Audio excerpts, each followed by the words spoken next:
I think I've said it before probably that one of the greatest exercise programs is to come up these 4 steps. Nothing gets your heart pumping like these 4 steps to come up here in front of you all. But you're such a gracious people, and I thank you so much for your prayers and your kind words and words of encouragement. Denise, I appreciate your testimony, and I can really relate to what you're experiencing right now. But the subject of Samson began quite some time ago with me. I don't know, it might almost be a year ago already. I happened onto a book. I don't remember how or why, but I read this book, Fight, Winning the Battles That Matter Most. Fight, Winning the Battles That Matter Most by Craig Groeschel. It's a book written to men, and I recommend it to each and every one of you men. It's my kind of book because it's easy reading, and he has good stories in there. He really relates well to life. He uses examples of the life of Samson and relates it to some of his great examples, like training his boy to ride his scooter and ending up in the emergency room, or in a bit of road rage, chasing somebody down this road and then suddenly realizing that he's in a minivan loaded with his children who are terrified. And it just great stories like that. I think you would relate well to it. I actually liked it so much I gave it to both of my son-in-laws. Never got the nerve to ask them if they read it, but that's doesn't matter. That's up to them. And then, of course, at the same time, I learned that the young adults group was doing a study on the life of Samson, and they graciously gave me this book, Life Well Wasted by Chip Henderson, which is a great help in the studies. And the reason that it took so long to get this is because our pastor, wonderful pastor, has been so persistent and getting me here. I think this is like the 3rd or 4th date that we worked on. Andy Letterman covered for me one time, and Dave, you covered for me another time, and did I'm sure a much greater job than I will today. But anyways, here we are, and looking at the life of Samson. I struggled with this a little bit. I wasn't sure if this is a topic that really relates to this congregation, because you're such a gracious people, and I certainly don't feel the kind of animosity, I guess you could say, when I read through the life of Samson and all the things that he struggled with. But then I don't know what you're facing. I don't know who you're relating to. I don't know what kind of things you're dealing with in your lives. So we'll just leave it in the Lord's hands and let Him do with this message what He will. So as we move into 2015, I'm kind of feeling my age because it feels like such a futuristic number to me.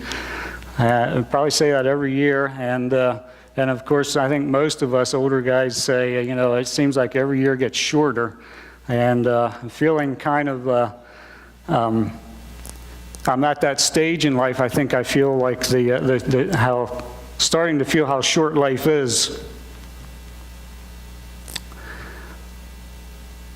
But anyways, I do hope that you had a great time celebrating the holidays and moving into the new year. And as I think back on Christmas, I'm personally really ready to move on. And but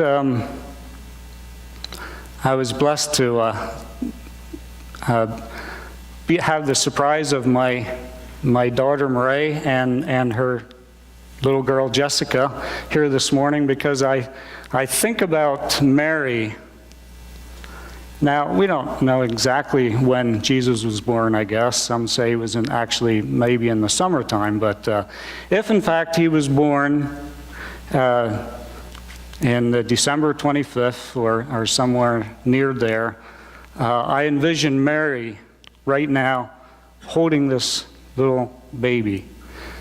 I can't imagine what she would have been feeling.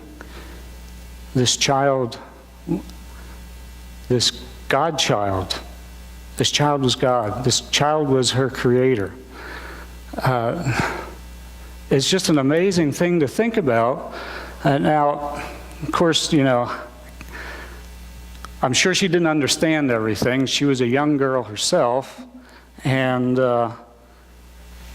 who of us knows what's going to happen with this little child in the future.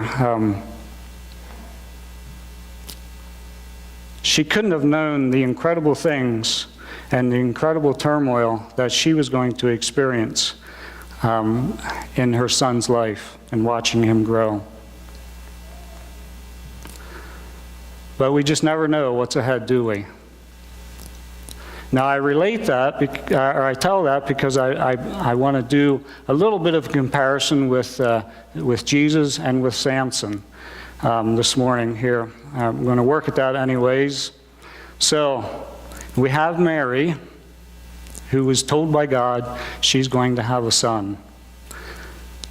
There's another lady, a woman in Judges 13, and that's Ryan's cue, I think, to work at getting something up on the screen. We read of another woman, an angel of the Lord appeared to her that she would have a son.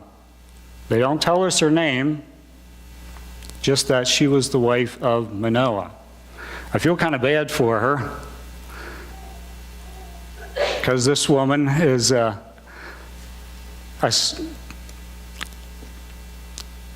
she was the mother of this child who has 4 chapters in the Bible, and they don't even give her a name.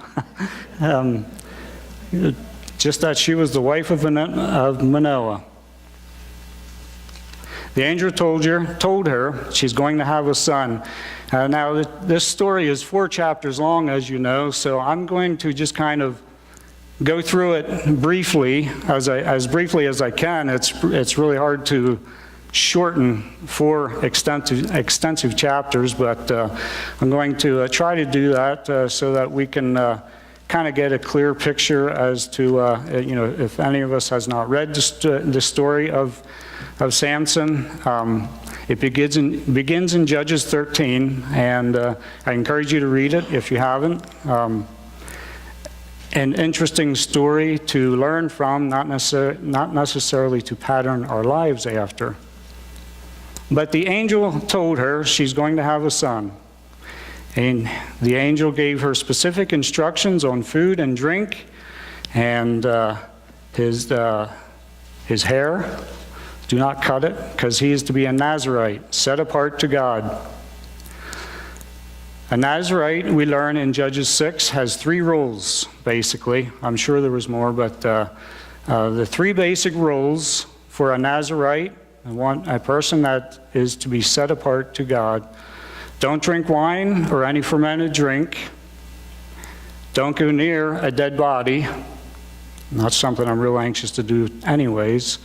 And don't cut your hair. That takes me back to my teen years.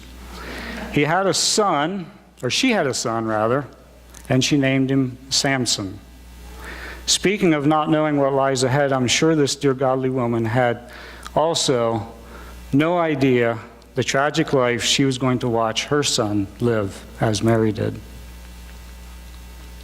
Samson tragically lived a short, self-centered life of many bad decisions.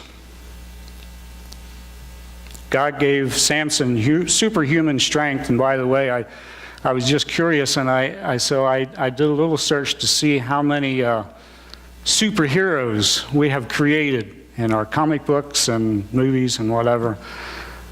I would have never guessed there were so many. I mean, I knew the obvious ones, the Superman and Spider-Man and what have you.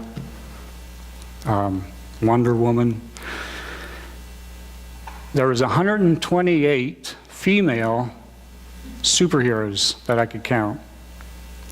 And the male had 239, as far as I could count.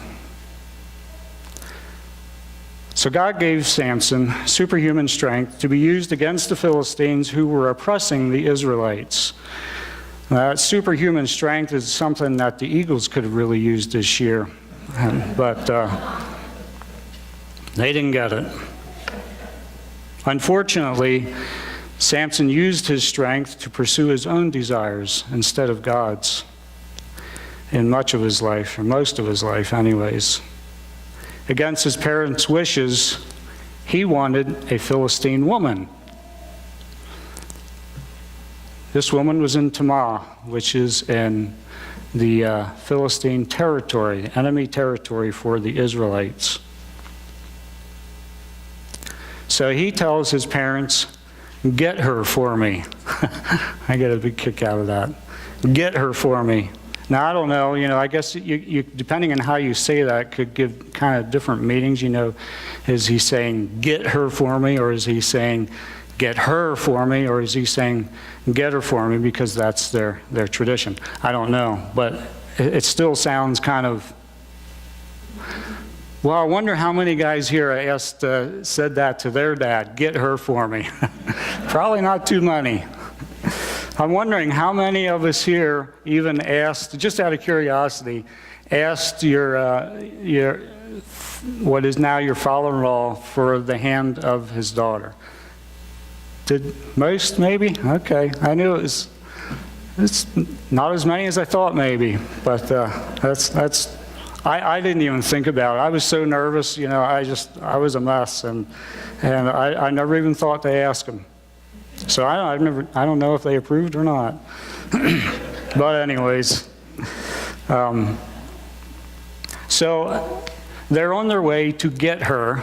They go to Tamar, Samson and mom and dad, and on the way there, a lion charges, comes out of the bushes or whatever, charges after Samson, and what does he do? God gives him superhuman strength and just tears that lion apart. That would have been something to see. Barehanded, the Spirit of the Lord came upon him.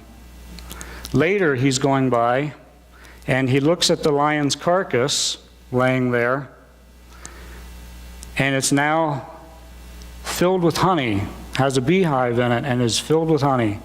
So he eats from it and gives some to mom and dad.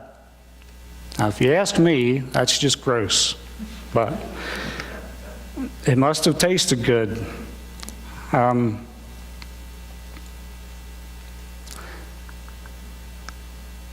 Nazirite rule broken. He eats from the dead body. No big deal, you think? It's just one rule. So while preparing, they get to Tamar, and he makes a feast. Now, that also doesn't seem like a big deal to me until I did a little bit of research. The Hebrew word for this feast is mishta. I can't read mishta, or can't read Hebrew, but that's what I'm told. The word is mishta, and the word means feast, drink, party, a drinking occasion. Samson threw himself a kegger, a drunken party. Another rule broken. No big deal. It's just a party. But at this party, I don't know if they don't trust Samson or what, but they give him 30 men to watch over him. Samson, in his attempt to get rid of them, gives them a riddle to solve, attached to a bet of 30 linens and 30 garments, 30 sets of clothes. Out of the eater, something to eat. Out of the strong, something sweet. In order to solve the riddle, these nice guys threatened to burn the family, burn the bride and her family unless his his Philistine woman gets the answer for them. Nice guys. She gets the answer, gives it to the men. They give the answer to Samson. He gets angry, kills 30 other men, takes their garments to pay the bet, and goes back home in a fit of anger. Samson's bride-to-be was given to a friend. Lovely story. Samson's life is now on a downhill spiral, and it just keeps getting messier every day. He learns that to give his bride away, he catches 300 foxes, or some say it could have been jackals, tied them together in pairs by their tails. Amazing. Ties a torch to their tails, lights them, and turns them loose in grain fields of the Philistines, and burns their crops. Philistines get angry and burn to death Samson's woman and her family, so they die anyways, despite all of this mess. Samson then slaughters a bunch of them, so the killing continues. In 8-16, we have highlights that Sam hides in a cave in Judah. 3,000 men from Judah tie him up with a rope and hand him over to the Philistine. Samson tears off the ropes and grabs a fresh jawbone of a donkey and kills 1,000 men with him. I just can't picture how a jawbone works as a weapon to kill people. Does anybody here own a donkey? No. Okay, so I guess I won't find out from anybody here. Thought about stopping at a butcher shop and finding out, can I get a jawbone of a donkey? But I didn't. Sounds gross. So I guess killing 1,000 men is works up quite a thirst, and Samson at that point is so thirsty. We're in verses 18 and 19 now. Samson is so thirsty, he cries out to God. For the first time, he credits God for the victory that he had over the Philistines. God opens the ground, and water comes out. What a gracious God he is. So Samson leads Israel for 20 years. After that, seems like Samson kind of gets his act together for a while. Samson thought, I think Samson thought, he's got it all under control. So we're calm now. It's cool. And he can lead his people, and he did it for 20 years. But it seems he still desired the Philistine women. One day he goes to Gaza and saw a prostitute. He spent the night with her, and the people learned of it and waited until morning to kill Samson. But Samson sneaks out in the middle of the night and tears the doors of the city gates loose, grabs and carries them off. Tried to do a little research and finding out the size of these gates, because it was a supernatural thing that he did here again. And I read one reading about they might have been 3 feet thick and 16 feet tall or something like that. And then another one says it might have just been a side door, so we don't know. But either way, he tears it off by hand and carries it off, and to the top of the mountain that he goes to could be as far as 28 miles away. So it was really a supernatural thing that he did again. Samson meets another woman who gets paid to find the source of his strength. Days after days and days of begging and nagging, he finally tells her if his head is shaved, his strength will leave, and it did. 3 rules made, 3 rules broken. A drunken party, a dead animal full of honey, and a shaved head. Samson ends up weak, chained up with his eyes gouged out. Now obviously there's much, much more to the story than that. If you read it, we went through it rather quickly. But we see that Samson led a tragic life of lust, deception, uncontrolled anger, and mass murders. A story to learn from, but not to pattern ourselves after. Once again, going back to the beginning, we have two mothers, Mary, Mrs. Manoah. We have two sons, Samson, Jesus, and Samson. Both men died young. Samson's death eventually begins the deliverance of his people. Jesus' death and resurrection leads to freedom, forgiveness for all mankind. Jesus lived his life on earth totally given to God's purpose. Samson lived totally for himself. Ladies, you don't want this guy.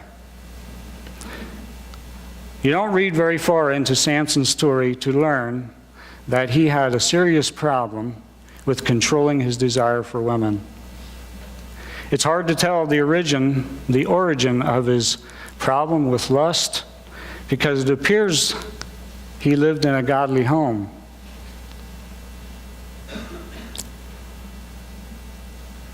We all work at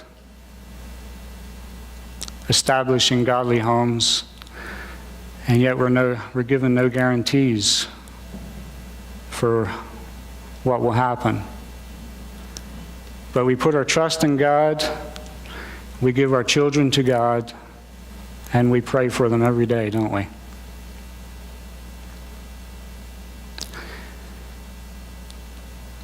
It makes me angry to know that a man can think he has the right to a woman's beauty and will resort to trickery or violence or pay to get it.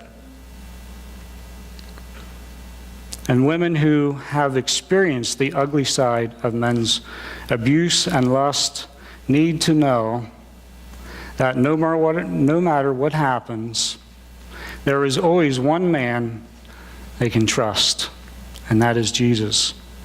In John 8, we read the story of the woman actually caught in adultery.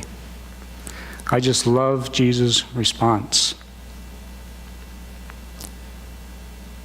Jesus, in his crafty words, causes everybody else to leave. So it's just he and her in a quiet moment, face to face.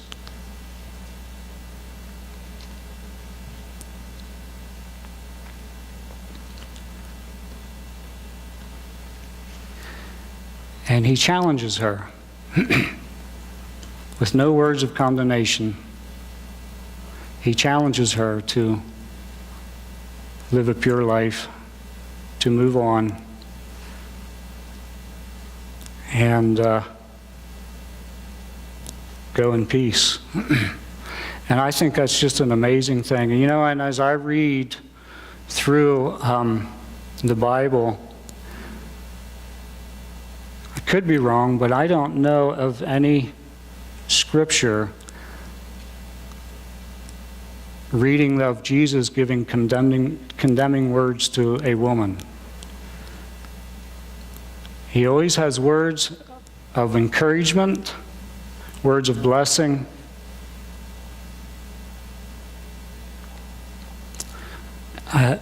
Jesus had a way of meeting a woman in a way that she really needs, touching her in a way that she really needs.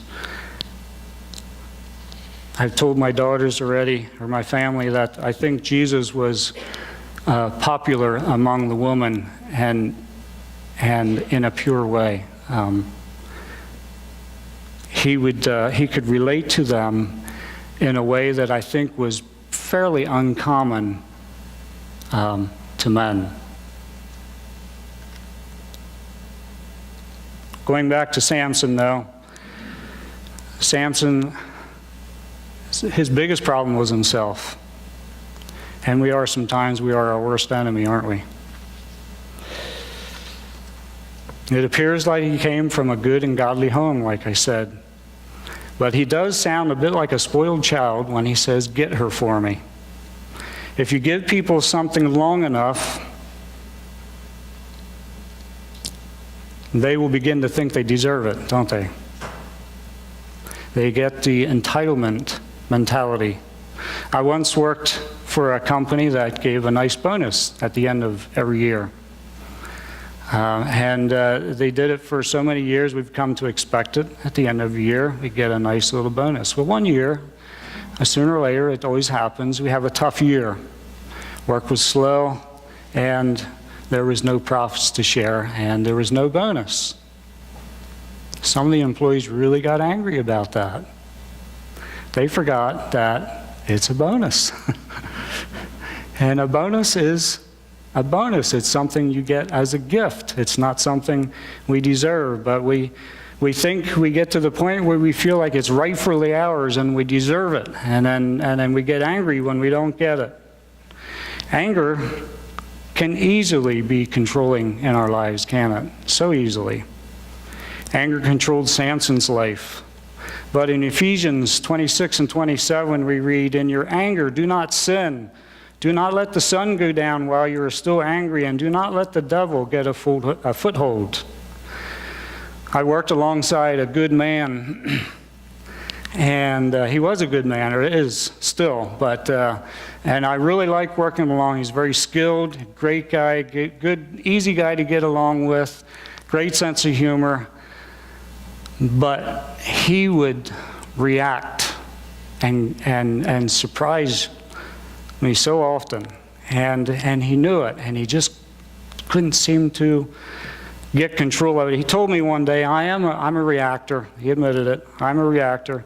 I react, and I spend the rest of the day apologizing.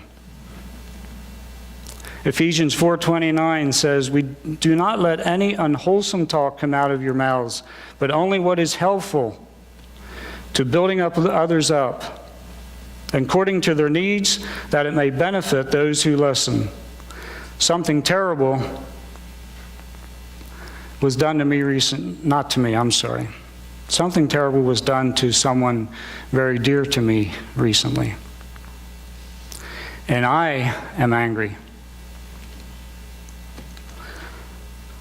I am dealing with this subject of anger more right now than I have, I don't know if it's ever been in my life. So angry, I didn't know if I could speak today. And our pastor graciously gave me the option. I'm angry because I can't fix it. And anything I do might or probably will make it worse. So what do we do with intense anger? I had to ask myself this week. Well, there is this tree near the corner of our house. It's a really big tree. And I was like chainsaw in hand running across this yard. Not really, but felt like, the dog with his tail tucked between his legs was running into his box, and I'm running this tree, and this tree is gone. It was a big tree, and it's down. But the anger still doesn't go away. It takes away some anxiety, maybe. How do we get rid of the anger? I did a little bit of reading online to try and get some information that is helpful. And the only thing I could come up with, it's just extremely basically. I know ultimately sometimes we just have to get some help to sort through it, to work through it. He reads, people mistakenly believe that anger can be managed by trying harder to control yourself. However, anger management problems are usually a sign there is a much larger issue at hand. I was reading on this website an encouragement to get counseling to identify that larger issue that is creating the anger management problem. Ephesians 4:31-32 says, "Get rid of all bitterness, rage, and anger, brawling and slander, along with every form of malice.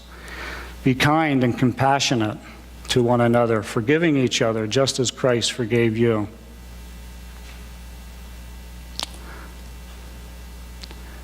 Not always easy.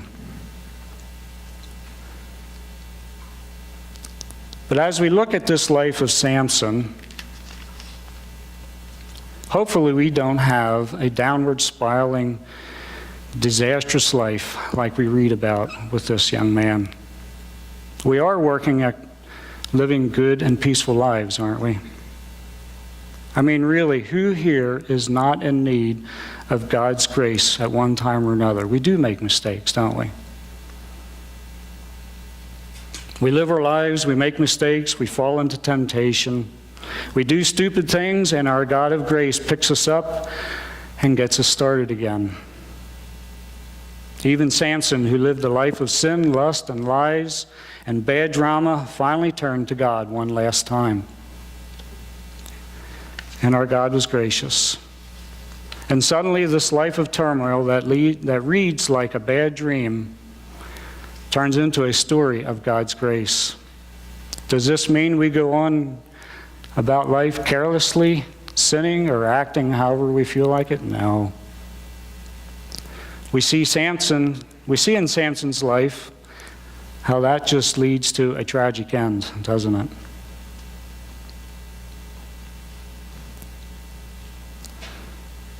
Interesting thing, though, God doesn't specifically say that it is wrong for the Philistine woman to marry an Israelite. Wasn't wise. The Philistines were rolling over the Israelites and oppressing them. The Philistines were a pagan culture. Certainly wasn't a wise thing to do. Killing the lion wasn't necessarily wrong. It came charging at him. Feels like self-defense to me. I have trouble picturing myself actually tearing the lion apart, but I would at least run the fastest I've ever run in my life.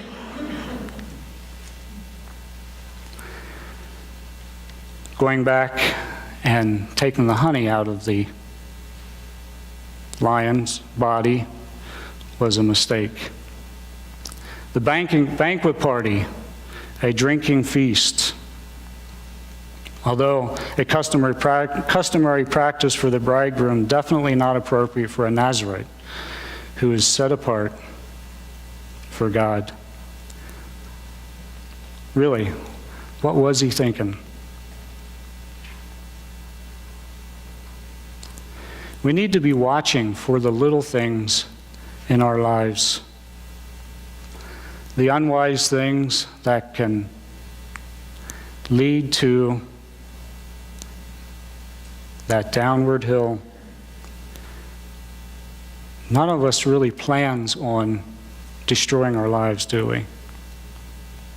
How do we avoid slipping on ice? Don't step on it or go in slippery places. But I like sliding on ice. It's fun, but it's all fun and games till somebody gets hurt. And when we get hurt, we hurt those around us.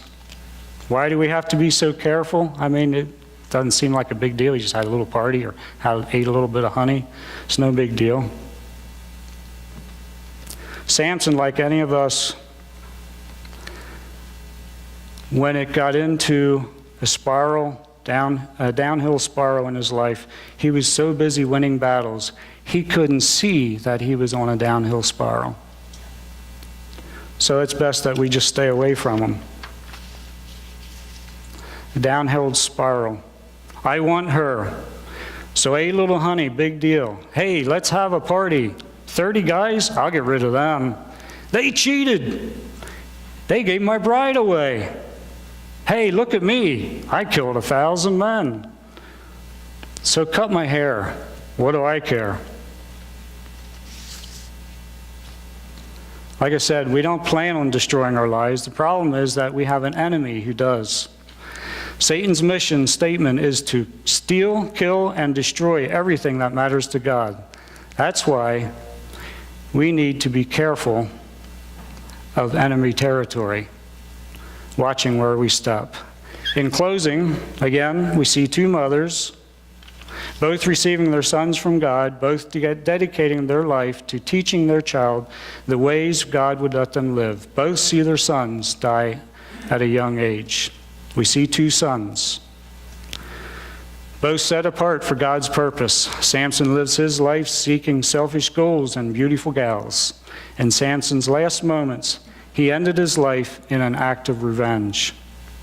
Jesus, the other son, dedicated his life willingly and gave his life to save his people, us, you and me.